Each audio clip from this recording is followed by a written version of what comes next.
சொர்க்கம் என்பது நமக்கு சுத்தம் உள்ள வீடுதான் சொர்க்கம் என்பது நமக்கு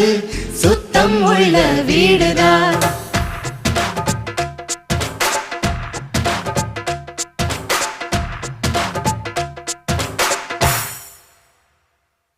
சொர்க்கம் என்பது நமக்கு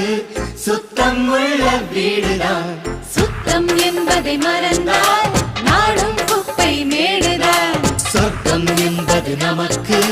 சுத்தம் உள்ள வீடுதான் சுத்தம் என்பதை மறந்தால் நாடும் குப்பை மேடுதான் உலாவும் நிலாவில் வெள்ளை அடிக்கலாம் எங்கே